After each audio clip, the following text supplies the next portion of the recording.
నమస్కారం. Yes news సమాహారానికి స్వాగతం. నా పేరు విశ్వనాథ్. తాళం వేసి ఉన్న ఇళ్లను టార్గెట్ చేస్తున్నారు దుండగులు. తాజాగా తాళం వేసిన ఇంటిని లూటీ చేశారు గుర్తు తెలియని దుండగులు. పెద్దపల్లి జిల్లా సుల్తానాబాద్ పట్టణంలోని గాంధీనగర్లో నివాసం ఉంటున్న వంగల శ్రీనివాస్ కుటుంబం వారి కూతుర్ని విదేశాలకు పంపించుటకు హైదరాబాద్కు వెళ్ళగా రాత్రి సమయంలో గుర్తు తెలియని దుండగులు ఇంట్లో చొరబడి దొంగతనం చేసినట్లు బాధితులు తెలిపారు. సాయంత్రం ఇంటికి వచ్చి చూసేసరికి దొంగతనం జరిగినట్లు గ్రహించి పోలీసులకు సమాచారం ఇచ్చారు. సంఘటనా స్థలానికి చేరుకున్న పోలీసులు విచారణ చేపట్టారు. పూర్తి వివరాలు తెలియాల్సి ఉంది. నా పేరు మంగళ శ్రీనివాస్, గాంధీనగర్. మేము హైదరాబాద్కి పోయినాం మా పాపను వేసుకుందామని. శుక్రవారం నాడు పోయినాం. శుక్రవారం పోయి ఇవాళ ఇప్పుడే హాఫ్ అన్ అవర్ ముంగట వచ్చినాం. వచ్చి ఇట్లా కట్టం తీసిన వరకు తలుపు తీసినది.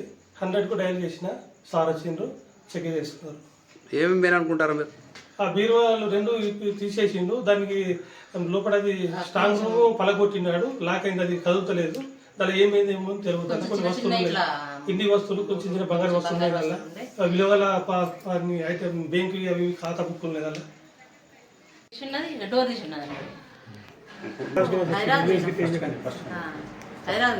కొడుకు దగ్గరికి పోయి వచ్చే వరకు ఇట్లా తాళం కట్టం జరిపే వరకు తాళం తీసినది. లోపల సార్కు అందరూ ట్రైన్ చేసిన సార్ చూస్తున్నారు.